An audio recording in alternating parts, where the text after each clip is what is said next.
Hello, huddlers. I am excited to introduce you to Udi Ledergor, currently Chief Evangelist for Gong and formerly their CMO. Udi has compiled his experience and that of other amazing marketers in a book called Courageous Marketing. Now, as an author of the book Renegade Marketing, you shouldn't be surprised that I enjoyed his book tremendously and share many of his core convictions. Today, we will be discussing why B2B doesn't have to mean boring to business as a preview to my fireside chat with Udi at the CMO Super Huddle in Palo Alto on November 7th.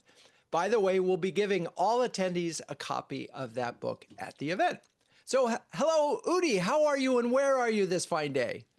Good morning, everyone. Good morning, Drew. I am in San Francisco, where it's looking a little gray in my neighborhood, but last few days have been beautiful, so I'm hoping this one clears up too. All right, yes. Well, so just in case our audience needs to leave early or we need to give them reasons to stay, could you provide 3 things you think B2B marketers consistently get wrong? And just list them at first and we'll go through them one at a time. Yes, there's lots of them, but if I had to pick 3 to start this morning with, I would say 1, we follow industry best practices. That would be a terrible mistake. Okay. 2, we agree to own our company's brand. Okay. And 3, we always hire people with the right experience. Oh, good. I love it. All right. Those are great. Let's go through them one at a time. Let's talk about best practices and why that's such a trap.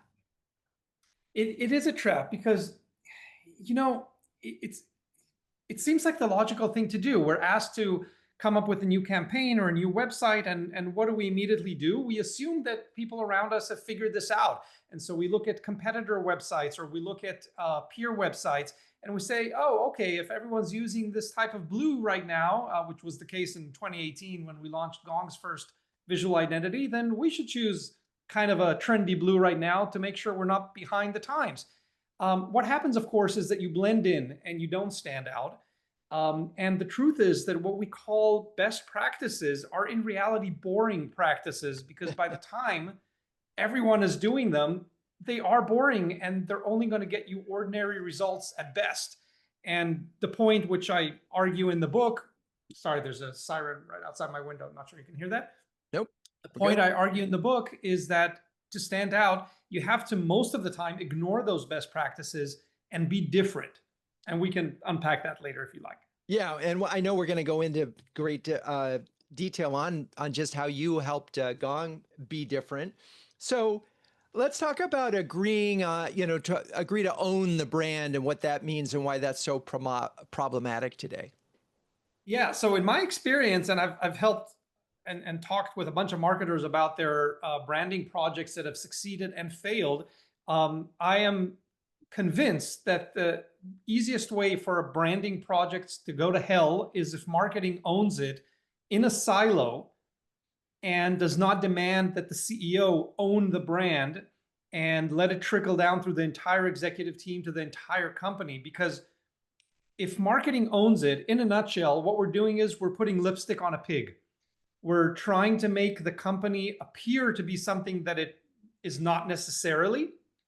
And the right way to do this is to realize that brand is too important to leave it to marketing. I'll repeat that. Brand is too important to leave it to marketing. It has to be owned by the CEO and the entire executive team. And that is the only way that we stand a chance of creating the perception of who we are and what we want to be. It's so important. It's funny. Prior to founding CMO Huddles, I used to run an agency, and over the last 10 years, we did B2B branding, and we wouldn't take an assignment where we couldn't talk to the CEO in advance of doing it. That is the right way to do that. And I know Bob Wright at Firebrick feels the same way. And so does Andy Raskin, known for the strategic narrative. I've had CMOs call me and say, Udi, do you know Andy? He's being kind of a dick because he won't take my project if I don't give him access to the CEO. And I said, yeah, he's not being a dick. That's exactly how it's being done. Pardon my French. Yeah, no, and I think the other part of this that's so important to it is you want to get out of the arts and crafts department. You want to be in the big strategic thing. And in order to really make brand have value, it's a repositioning exercise, which means we're probably changing the product and the service. And for that, we need the CEO. If this is just about the 3 words you're going to use on your, work, it's insignificant, but you want it to be significant. Okay, so that was number 2. CMOs do not own the brand. But it's funny, I thought you were going to go in the direction, by the way, of, where people talk about, you don't own the brand, your customer owns the brand. You do cover that in your book, and maybe we'll get to that later. But Yeah, Jeff Bezos famously said, brand is what people say about you when you're not in the room. But my interpretation of that is not that customers own your brand, but that you need to be very aware of what they're saying when you're not in the room and all the different ways that you can influence that. And marketing alone cannot do that, cannot accomplish that. If your support engineers, if your recruiting coordinators are giving bad experiences to your prospects and your candidates, and marketing is going out hailing how wonderful we treat our customers, that's just not going to fly. I mean, just remember the last time you tried calling your cable provider and waited 45 minutes while hearing a recording saying how important your call is. How authentic did that experience feel? Yes, and it's funny. For some research for my book, we did a study and said everybody says internal, selling it internally is really important. But then when we asked them, how long did you give to the internal training before you launched it? And it was less than 3 weeks, which means it was again, lipstick on a pig. It was insignificant training. To do that right, if you're really changing, you really have to spend some time with employees. Okay, the third one is about employees and hiring, and I really. I want to get into that a little bit, hiring for experience. And I see that a lot. I'm looking for a demand gen person who has done X, Y, and Z. Talk about why that you took a different approach. So I'll start kind of with the end. I found that the best balance for most teams is to almost evenly split the number of internal promotions, including stretch positions that you give someone who's never done that before, and bringing in people for their potential over their experience. And the other half should be people that you bring in with very specific experience. If we look outside of marketing, a good example would be if I need brain surgery, I'm not going to give a friend their first chance to do brain surgery because I trust them and want to empower them. I want to go to the woman or the man who've done this 100 times before and can do this well. But fortunately, in marketing, the stakes are rarely that high. And I share in the book stories about positions I've hired with zero background in tech or in marketing, who have went on to become Gong's first social media manager, Gong's first and second content managers, Gong's first event manager. I hired all these people with zero experience in that role, in that role and in our industry. And they crushed it because they brought such a fresh perspective, such a hungry mentality of, I'm going to take my background and see what I can do with it in this new environment. And they were uninhibited by those best practices that we talked about, which are in reality boring practices. When I brought Danny Hutto to manage our events, his background was selling merchandise for rock bands. And so he knew what a rock band experience show looked like. And he brought that into our otherwise boring corporate events. Vince Chan was selling burritos on his cousin's Filipino food truck before he got hired to manage Gong's social media.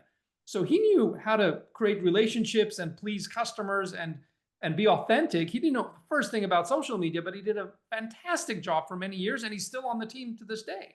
And so on. Chris Orlob and Devin Reed, who managed our content teams, had never done that before. I gave them their first marketing job, but I knew that they knew my target audience, the sales leaders, because they were salespeople themselves, and they could write in a more authentic way than I ever could. So it was easy for me to teach them how to tie their content into a demand gen funnel, but I could never teach them how to speak to a salesperson with the authenticity that they already came with. It's so interesting. And it's funny because I know a lot of CMOs who are between opportunities are frustrated by this. companies only hiring for experience and not hiring for potential. And it's like, we're all smart marketers. We can figure this out and bring, the discipline to it. But then they go and to the company and then they do the same thing. They hire for experience. I guess the question, because it's easier to hire for experience, how do you identify potential? That's a great question. So to identify potential, first, I try to look at the human being as a whole. I want to understand what their hobbies or prior jobs and I guess pastimes were. I love things that show that they are fast learners, that they can quickly pivot and learn a new skill or a new domain. And if they've done that well once or twice before, there's a good chance they're going to be able to do that here. To be more practical, I love asking people like, who do you follow in the industry that you learn from? Like, what's the last book that you read? Which podcasts do you listen to? Which newsletters do you read? Which people do you follow on LinkedIn? I want to understand where they're getting their information from and make sure that they can learn a new skill. And you can be very explicit. You can ask, hey, tell me about the last time where you had to learn a new skill. Where did you go to collect information and resources? How did you go about it? How quickly did that happen? If this is something that they haven't done for 15 years, then maybe they're not right for this job. Yeah, I do think that, I think future hires it's all going to be about hiring for curiosity, demonstrated curiosity, and then judgment. Speed of learning. Right. Because judgment is a tricky one. And that, this is going to be more important in the age of AI, which we'll get to. But I want to now, one of the things that you did that I think a lot of folks, and it came up in a conversation with Gabe Boko from NetApp, is you in the book, you talk about punching above your weight. You talked about the Super Bowl ads in Times Square. And you talk about sort of making it look like, oh my God, we're advertising on the big Super Bowl, but you had a nice little trick. Can you talk about that approach for the Super Bowl ads, and then we can get into the Times Square thing and why this is such an essential insight? Sure. So to take two steps back, the problem that we had at Gong, which speaking to other startup founders and CMOs I found is a very common problem, is that a lot of startups are trying to sell to large enterprises. But here's the catch-22. Most large enterprises absolutely do not want to buy from a young startup because who knows if they're going to be around in a year. Their product is probably not ready in terms of enterprise security and privacy and all the compliance regulations. They don't have enough reference customers. I want to see them use customers like me before I'm the first brave soul to go buy from this startup. And so that is a real problem. Now, for those of us who have read Jeffrey Moore's Crossing the Chasm, you might remember he talks about the chasm between the early adopters and the early majority. And there are several ways of bridging that gap. One of them is in product. You can do a few things in the product that will help it be more appealing to the early majority. But he also presents a huge opportunity to marketers who can bridge that gap in several ways. And one of those ways is making your younger startup look like a much bigger company. And by doing that, appeal to larger enterprises. And so if we believe in that premise, and if we believe that if we look bigger than we are, call it a version of fake it till you make it if you like, if we appear to be larger than we are in the early days, then maybe larger enterprises won't be as afraid to buy from us. And I found that to be true. And to do that, I put together a framework. I can't say I invented it, but I pieced together things that I saw worked and tested so many times on so many mediums that I'm now convinced that it works. And I call it the punch above your weight framework. And the idea of punch above your weight, for those who haven't yet read the book, is pretty simple. Number one, you pick a medium that is typically associated with a large advertiser. So this could be a Super Bowl commercial, a Times Square billboard, wrapping cars, doing a full page ad in the Wall Street Journal. I give so many examples in the book of these mediums and why they work in this framework. Step two is you make very creative use of that medium. Again, not following best practices, but do something that would be surprising and different to your audience. Step three, assuming this is a offline kind of real world thing, like a billboard or a full page ad in the Wall Street Journal, you take good photos and even video footage of it if relevant. Then the final steps are to amplify that to your actual captive audience on social media, and by getting all your employees and potentially partners and customers to also help you share that. The one thing I missed when I was just detailing that is that you find a very affordable version of that medium that you can get away with on your budget, but it would still make you appear to be much larger. So to make this pragmatic for those who haven't read the chapter in the book yet, I talk about how I did a Super Bowl commercial for less than 5% of what people assume it would cost, because instead of getting the national spot, I got a regional spot where my actual audience was. I did the same thing with a full page ad in the Wall Street Journal. Instead of buying the national edition, I bought the regional West Coast edition. And then with billboards, you can really have lots of fun, because you can get a Times Square billboard that people will assume cost you 6 or 7 figures. You can buy this for $500. It will only run for a few hours on one day, but that is enough if you follow my framework and you get someone to photograph it at the exact moment that it appears, and then you amplify that photo on social media and to your captive audience. You're creating the impression of a much bigger company and advertiser than you really are. It's funny, Lisa Cole from a CMO of 2X is here listening, and she shared in chat that, in fact, having read your book, she took that play, did it in Times Square. And it's funny, Lisa, I saw your post on LinkedIn. I thought, oh, that's very cool. I love it. So just in case you were wondering if anybody reads and takes what you're saying seriously, they are here in CMO Huddles land, that's for sure. You know, Drew, just a few days ago, I was at HubSpot's inbound conference here in San Francisco. I was signing books in one of the booths, and 2 gentlemen came up to me from another company, and they said, Udi, we just came to say hi because we read your book and we just launched a Times Square campaign. And they opened their phone and showed me the photos of their Times Square billboards, and they were so happy with the results. So yes, these things actually work. And once you realize the kind of inner workings of the industry and how you can get away with these things that make you appear so much bigger, but you can still do it on a startup budget, the world becomes your oyster. There's so many possibilities.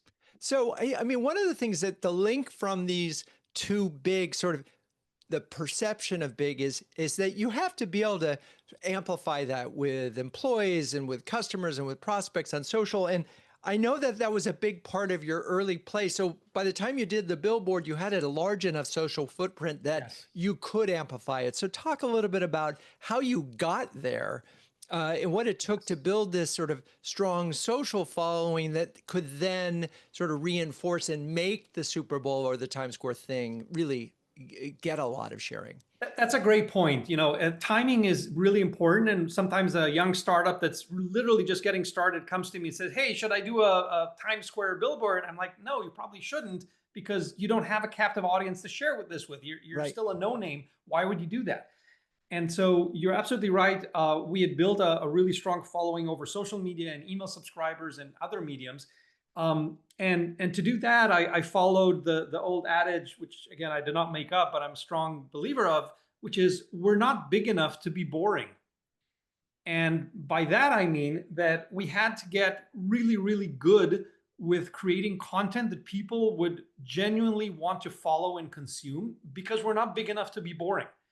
And so on the very small shoestring budget that I had for the first few years at Gong, we got very creative with creating content, and we can dive into as much detail as you want.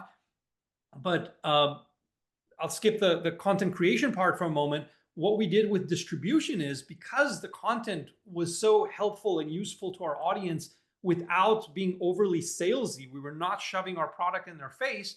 They were more than happy to follow us on social media, subscribe to our emails, show up to our talks at events, and tag their friends and forward our content to their friends because they thought they should also be following our content.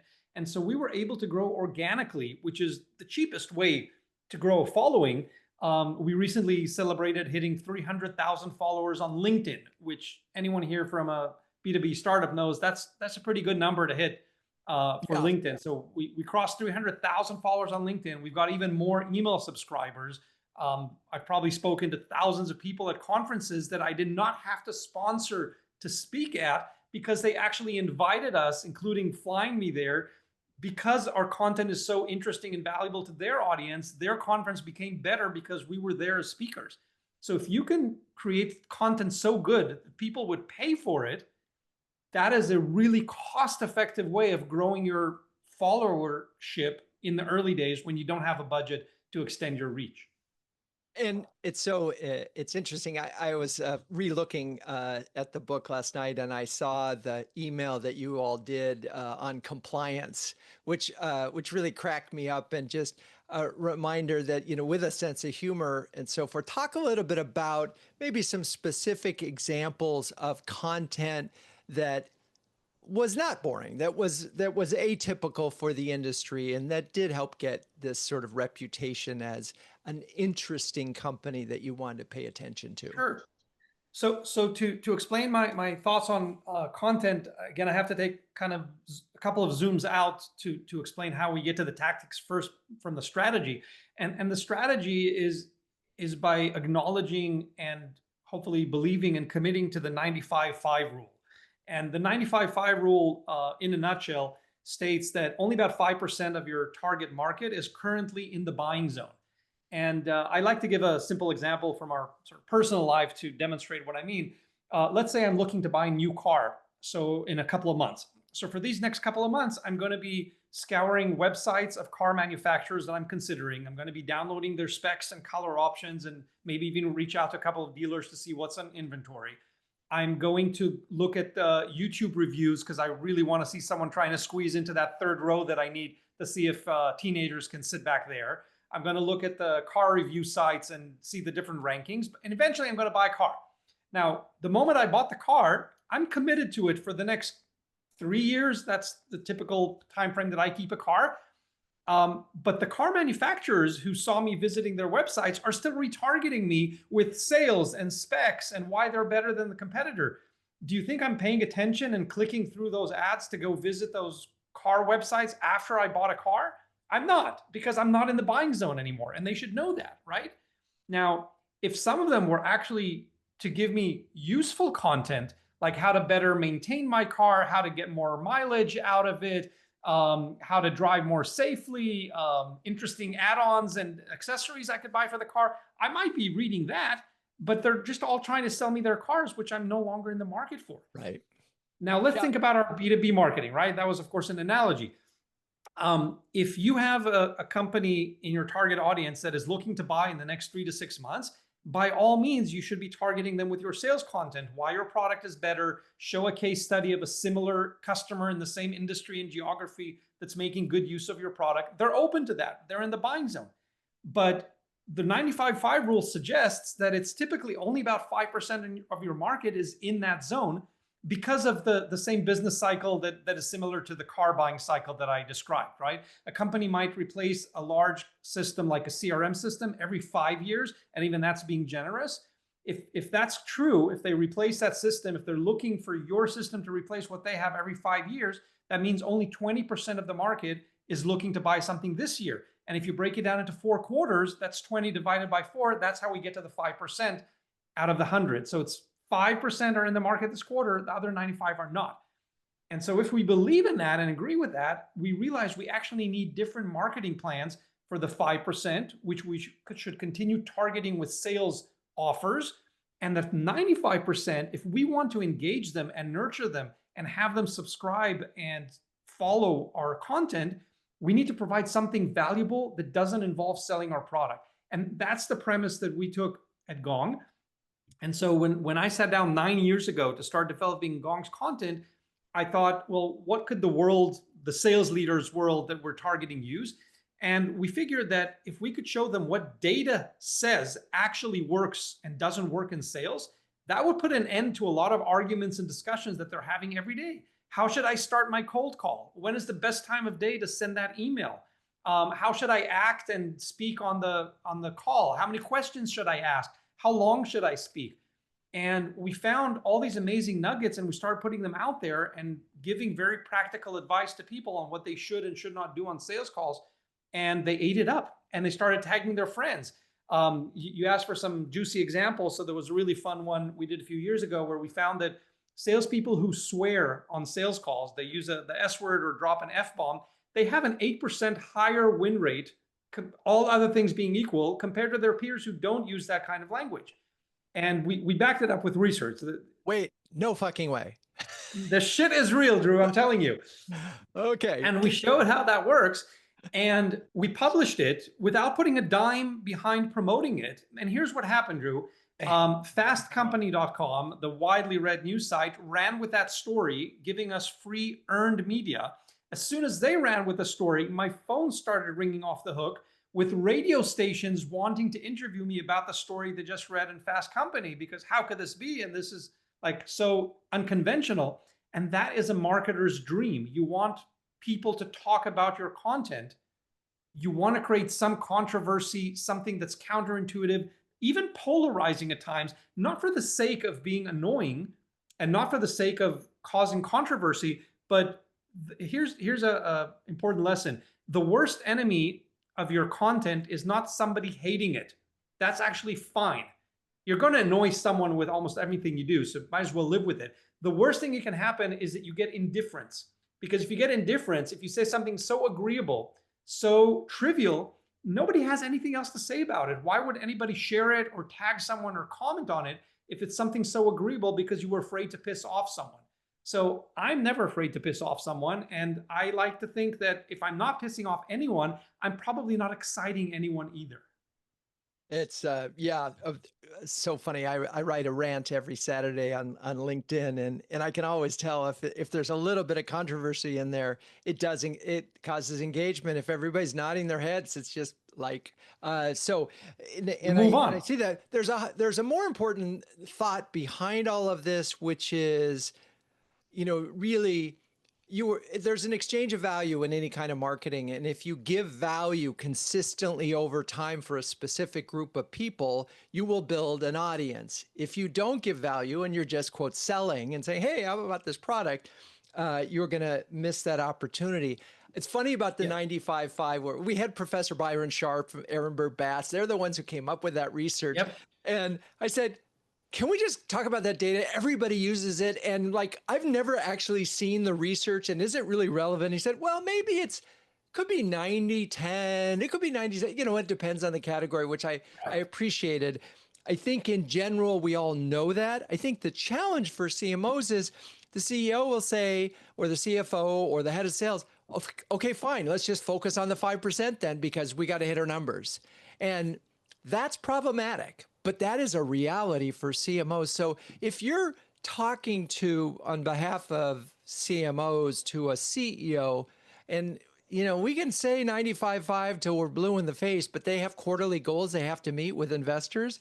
How do we help them and arm them to say, we've got to be thinking bigger than the 5%?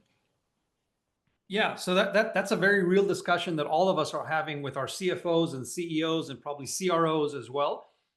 Which is, not to open another whole can of worms unless you want to, but which is why I'm vehemently against marketing reporting to the CRO, because they are very short-term focused. We can talk about that if you want. But here's what I do. First, it's our job as marketers to educate those that we work with. We need to explain how marketing works, because one of the problems of marketing compared to, say, finance or legal or engineering is that we speak plain English. And that's a problem in our job, because we speak plain English. We don't speak in code, we don't speak in legalese, and we don't speak with spreadsheets. People think that they understand and know our profession as well as we do, and so they have an opinion about what we do. I've never been asked to come to a code review and comment on the Python coding of our engineering team, but surprisingly, the entire executive team seems to have an opinion on the colors of our website and the content that we put out there. And so that's a problem we need to live with every day. We speak plain English, so people think that they understand our profession, but they don't.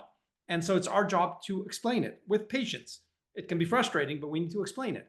Now, if you explain to a sound-minded CEO or CFO the 95-5 rule and explain that, and show the data, show that, hey, I know we need more leads, but if everything we're doing is talking about our end of year sale and how good our product is, nobody's clicking on these ads. In fact, they're blocking us, they're unsubscribing, they're reporting us as spam. This is clearly not working. And here's why, because 95% of them are not in the market right now. But what if, crazy idea, we provided something they would be delighted to read, they would look forward to receiving in their inbox. They would create memory links between our brand and what we can provide them and being useful. And then 6 or 12 or 18 months from now, when they are in the zone, because as far as I know, we're not building a company for one quarter, we're building a generational company here. So in a few quarters, when they're ready to buy, who's going to be the first name that they think of? Oh, us, because we've been so helpful and useful with providing them valuable content. And if you let me experiment with this, I'll show you how it works. Now, having said all of that, there are some people that will not be convinced. There are some people that maybe think they know better than we do. And to us marketers, I would say, if you find yourself in an environment like this and you've done all reasonable efforts to move the mindset of the people you're working with and explain how this works, maybe you're not playing the right game. Maybe you're not in the right place. And our lives and careers are way too short to work with a-holes. So if you can't make it work where you are, at some point, if you have the option, you should probably look elsewhere. I love it. Well, one of our huddlers, Alan Gosenhauer's, just asked the question, you use this, do you want pipeline next year? Which is a fairly good. That's a great question. Thought-provoking. I love this notion of memory and getting some memory and earning the right to do this. But I want to get it back to boring because, before the pandemic, 50% of B2B dollars went to events, and it feels like it's creeping back to that now. And you go to shows, I mean, you were at Inbound. How many of those booths were interesting?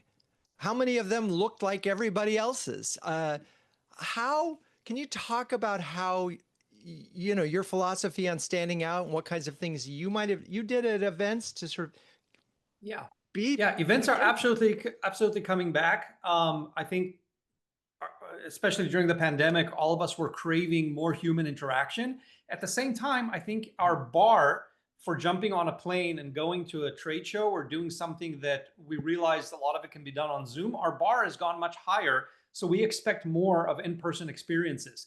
I don't think I'm going to jump on a plane and go to a conference with the same ease that I did 5 years ago. I want to make sure that this could not have been a Zoom call. I want something experiential. I want to experience networking and human connections in ways that I can't do on a Zoom call, which is why we're going to meet at the actual physical huddle in a couple of months, right? Because there are things that we can't accomplish here on a Zoom call. It's those sidebars. It's that coffee that we're having with someone and meeting a new friend and having a conversation that we'd never schedule a Zoom call to do, but when we do it in person, it's really, really valuable. So that bar is high, and the show floor at Inbound was packed. To answer your question, though, did every booth make good use of that traffic and engage in interesting ways with them? No, they did not. They did not. And I think that results from the same old following best practices. Like, this is our booth. Let's do what everyone's doing. Put up 12 bullets from our product brochure as if we vomited it on the wall behind us, and give out boring giveaways that everyone else is giving. And we'll just expect people to show up because we're there. But that's not how it works. That's not how it works. And so I talk in the book, there's a whole chapter, which is actually a rewrite of a older book that I wrote. I wrote an entire short book on succeeding at trade shows. And I've managed hundreds and hundreds of trade shows. So I've seen the good, the bad, and the ugly many, many times. And I've seen what works. And you saw even at Inbound, some booths internalized what works and what doesn't work. And they didn't assume that they have a captive audience. Nobody has to come to your booth and let you scan their badge. You have to draw them in with something that's valuable for them, not valuable for you. And so one of those ways is providing a really fun, interesting activity. One of the booths that I met was doing casino games, which is always a great hit because it feels like, even if you're not a gambler, which I'm not, this feels like a very family-friendly, low-risk environment to dabble with a roulette wheel or a wheel of fortune or even a slot machine or whatever other games to win little tchotchkes And it feels like a much more wholesome experience than actually going to a Las Vegas casino. If you're giving out really nice giveaways, if your goal is to collect leads that you can then qualify and nurture, then give out giveaways that they really want to own. So a bad idea might be to giving away a t-shirt with your huge logo in front of it. Like, why would I ever wear that? Why would I take that? I understand your CEO wants the logo to be bigger because they're imagining hundreds of people walking in the show with your logo on their chest. Why would I do that? You're not paying me to be your billboard. Give me something useful, fun, that I'll actually want to take back to my kids, for example, because when we travel to trade shows, we know we're expected to come home with some gifts for the children. Every time I've given away something that's child appropriate, like a doll or a remote control toy, those were gone within minutes because I just saved people buying overpriced souvenirs at the airport. So think about their experience from start to finish. Like, what would they be delighted to go home with? I don't know about that tote bag or pen. Everybody has those, but something they can actually take home for the kids and save them the $50 at the airport. Now that would be helpful.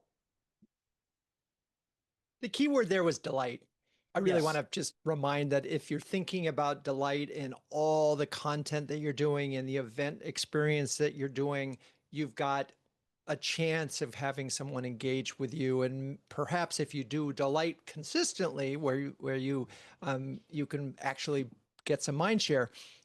One of the things you talk about in the book, and it's so problematic for so many companies, is category creation.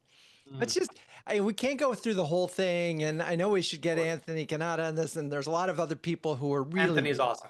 But let's just quickly talk about when it makes sense and when it doesn't. So category, back in, this was probably 2019, 2020, that was what everyone was doing, was we're creating a new category. Yep. And a lot of unnecessary categories were created. Most of them died or never even fully formed. And few actually persisted. And that was around the time when Gong created the revenue intelligence category, which is very much here with us today. It's now evolved and consolidated with several other categories that didn't make it into revenue AI or revenue orchestration. And the way I think about it, and for those who haven't read Anthony's book, Category Creation, absolutely go read it. Play Bigger is another classic in that domain. If you're thinking about category creation, I just wrote one chapter, which was not meant to replace any of those full-fledged books, but to give some very pragmatic examples and share the story of Gong's category creation, since it was a great success. The way I think about it is this. They're usually much better alternatives than going to build your own category. And for most companies, the right move would be to extend or push or expand an existing category. The key thing that might push you over the fence and say, yes, you should build a category, is when your buyer does not have a budget line item for what you're selling. That is the single biggest key, in my view, to why you should consider building a category. I'll repeat and explain that. If you're trying to sell something new, that a common objection that you hear from buyers is, well, that sounds interesting, but we just don't have any budget for this, then maybe what you need to do is create a new budget line item. When Marketo and Eloqua were calling up their first customers, nobody had heard of marketing automation. Nobody had a budget for it. Heck, when Salesforce was calling customers, nobody had a CRM budget back then. And in the early days when Gong called, nobody knew what conversation intelligence was, and nobody had a budget for it. So we had to carry the burden of creating a category, because once you create a category, the number one benefit of that is that you've just created a budget line item. Now, if you want to call someone and sell your alternative to Marketo or Eloqua, every single marketing team I know has a budget line item for marketing automation, because Eloqua and Marketo created it for us. So you'd be crazy to go and create a new category if you're selling essentially a marketing automation product, even if you think it's an AI spaceship or whatever you want to call it. If it can land on the same budget and replace existing use of that budget by pulling out Marketo or Eloqua, you'd have to be crazy not to use that budget and try and create a new category. So you see where I'm going? I sometimes speak with even founders and like, oh, I want to create a new category, but then I draw it back and like, okay, tell me, which budget are you hoping to to use for this that your buyers could use? What is your product replacing? And if they explain, oh, essentially we're pulling out Marketo, I'm like, then why would you create a category? You've got to be crazy. Just use that budget, make it simple for them to understand, so that if your buyer CMO gets excited, they can go to the CFO and say, hey, good news, Frank, we don't need any budget for this. I'm just ripping this out. It's going to be a net zero impact on budget. So that's how I would start the conversation on category. No, it's great, and it's funny. It's so little newness in the marketing. My first product in packaged good product was Listerine, and in order to they created the problem, which was halitosis, and so they were the solution to this problem. So you have to really be thinking about what is that problem, and if it is a whole new problem, yeah. I will add to this, and I talk about this briefly in my book. It's a category win. Analysts say it's a category. B, you have a competitor. Customers say it's a category. And customers say it's a category. And C, you can actually build a community around it. And like, with Tableau, they created a community of data visualizers. So my thought for all of you as you're thinking about this, don't worry about creating a category. Worry about creating a community of customers, because category will follow. But the pursuit of category in and of itself can often lead you in a wrong way. All right. Yes, and maybe just to mention just a couple of points on what you said. So stealing from Anthony's book, he says this very clearly. A misconception about the analysts is that they create categories, but it couldn't be farther from the truth. Analysts are laggards, and they report on a category once the market has created it. Once there's a critical mass of customers buying from a number of vendors, which is another rule of thumb. You cannot have a category of one. If you're the only one doing what you're doing and you're proud of that, congratulations, you do not have a category. You cannot be a category of one. Like even G2, that among the big analyst firms have probably the lowest bar for creating a new grid or category, they still need at least a dozen vendors to create a grid and claim that there's a emerging nascent category. And Gartner and Forrester have much higher bars for that. So to save you some heartache and heartburn and frustration, you are not a category of one. There's no point working with those analysts when you think you're a category of one, because they're never going to write about you. You have to show proof, and they have to see that and hear from their customers that lots of people are buying to the idea, and that they're starting to use your nomenclature for describing this category. That's when a category happens. And so never hold your breath waiting for the analysts. They will be the laggards that report on it once everyone else agrees and is scratching their head. Why isn't there a magic quadrant about this already? So switching gears quickly, or perhaps stepping back a little bit. So courageous marketing, inherently, there's this notion of courage, and courage means the willingness to make mistakes. It's funny, one of our future author interviews is with Amy Edmondson, who wrote this book, The Right Kind of Wrong, and it's all about experimenting and failure that leads to success. Can you share maybe a story of when things went wrong and how you learned from it and maybe recovered from it? Happy to. I'd like to start with a broader context, if I may. So first, some great reading for those interested in going down this rabbit hole is Adam Grant's book, Think Again. In Adam Grant's book, I think it's his latest book, Think Again, there's a whole chapter where he covers research on teams from NASA and other successful, high-performing teams. And he was looking into what makes them so successful, and why are they different? What sets them apart from other teams that don't achieve greatness? And I went on a similar pursuit when I was researching for my book. I realized that there were things that I saw and felt and experienced, but I wasn't completely sure what was going on under the hood. And so I went and talked to over half a dozen of my team members over the years, and I interviewed them to hear about their experiences and what made them produce their best work during their time on my team. And very quickly, those patterns came together, and using the nomenclature from Adam Grant's book, I could put labels on what we actually created. And as soon as they saw that, they said, yes, that's exactly what we did. So let me share what I found here with you on, and I put this in chapter 11 of my book, Building a Courageous Team. So how do we create a team of people who create this amazing work, who are not afraid to push boundaries, who are not afraid to take risks? Well, here's the the short truth to it. What Adam Grant talks about is creating psychological safety. Creating psychological safety for your team, which in very simple terms means they are not afraid to fail. They feel that they can fail safely. And that one idea is pretty rare because a lot of teams have a culture of everything we touch and do has to be successful. And guess what happens when that is the culture? If that is the culture that everything we touch and do has to be successful, people are going to go back to the best practices, which by now we know are boring practices. They're not going to take risks. They're not going to experiment with something new. Why would they if they know they're not going to be rewarded? And even worse, they could be reprimanded if it doesn't work. So if your people are not being edgy and bold, I would look at the culture and see, are we giving an example, creating and modeling risk-taking? Are we complimenting people for doing something that didn't work, but might have been a great learning for the rest of the team? If we're not doing that, how do we expect them to get up in the morning and put all their creative juices for us and say, oh, we're going to do some risky experiment? No, they're probably afraid to lose their job if they do that. So there's a culture problem there. Now, the second half of the answer to how to create these high-performing teams, the first half is creating psychological safety. That's how you get them to go wild with all these creative experiments. The second half is what Adam Grant calls in his book process accountability, which sounds like a very boring term, so I'll just simplify it for the rest of us.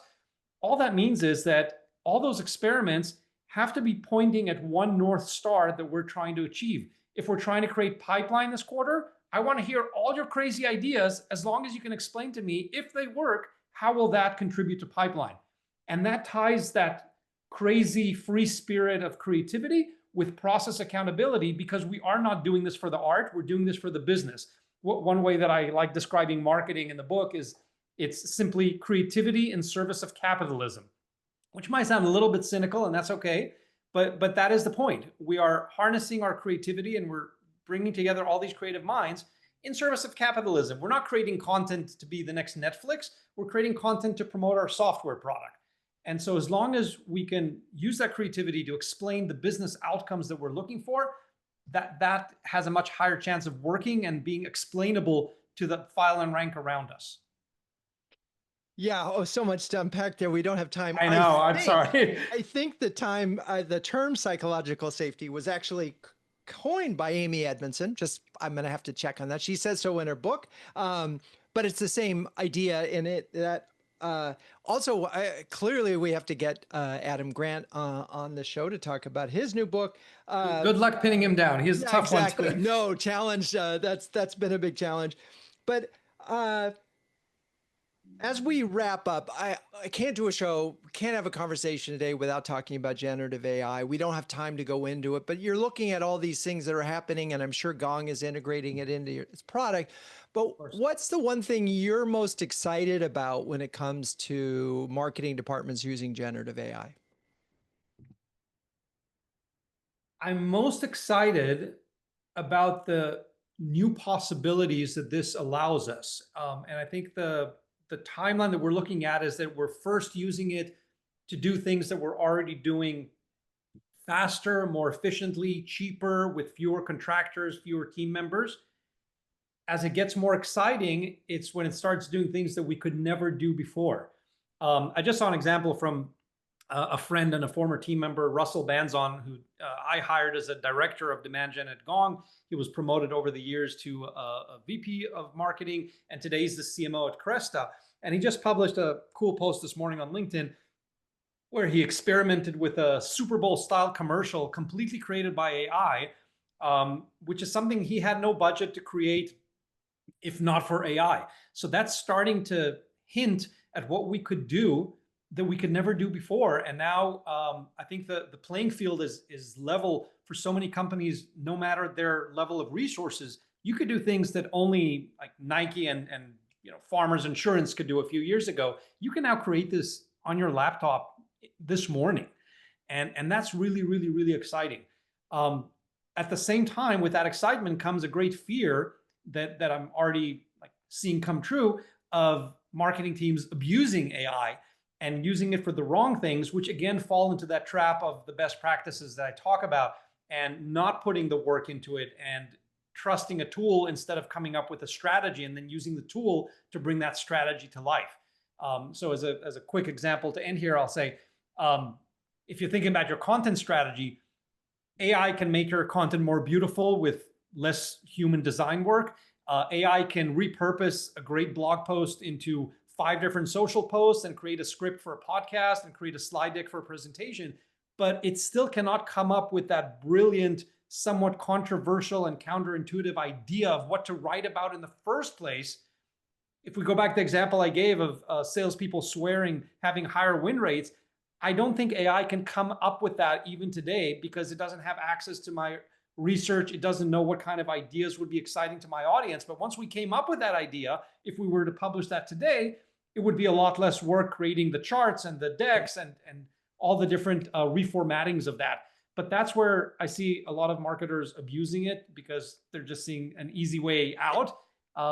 Let's combine human and artificial intelligence as effective team members rather than dismissing the human intelligence all too quickly. Yeah, there's no doubt, and we've had a lot of conversations in huddles lately about the low-hanging fruit is efficiency, but that is not, more efficient content does not mean better content, and the goal now is better content. But I love the framing of what are the things that we could do now that we couldn't do before, because that's going to lead us to innovation. That's going to challenge us to not be boring and to stand up. All right. Let's wrap up with 2 do's and 1 don't for B2B CMOs who want to be courageous marketers. Well, I'd say that the high level to do is to step away from best practices and move into courageous marketing. And what I mean by courageous marketing is having a sharp, differentiated point of view that is not afraid of going against the grain. And just by merit of being different, you're already leading in that category of 1 that you just started, and you're going to stand out, especially on a small budget, more than trying to fit in by doing what everyone else around you is doing. On the don't agree to take on brand if your CEO is not committed to it. If you can't wrangle the entire executive team to agree on who you are as a brand, what your personality is, and how that's going to come to play with everyday life interactions that your company is doing, don't agree to take on brand because that's the quickest way for that project to fail. One other don't that you wanted. Never ever work in a silo. Your most important relationship is with your sales counterpart, your sales leader. And the entire last chapter of the book, chapter 12, talks about how you're half of a 2-headed dragon. I've never seen a go-to-market team succeed without very tightly coupled sales and marketing teams. And I sat down with my longtime CRO at Gong, Ryan Longfield, and we co-wrote this chapter and broke down what actually works. Because everyone agrees sales marketing alignment is important, but very few people can break it down to you to a practical framework. I think I managed to do that with Ryan, so I would highly recommend that. It's not the sexy part of marketing. It's not the Times Square billboards. It's not the Super Bowls. But you could do all that stuff. But if you're in a silo, not working really closely aligned with sales, you're never going to succeed. So go read that and make sure you're aligned with your sales counterpart. I love it. Well, Udi, thank you so much for joining us. We were talking about courageous marketing. Join us at the CMO Super Huddle in Palo Alto on November 7th. You'll get to meet Udi in person. He'll sign a copy of the book that you're getting. And that's a wrap. Would love to see everyone there. Thanks for having me, Drew. And thank you everyone for spending your morning with us.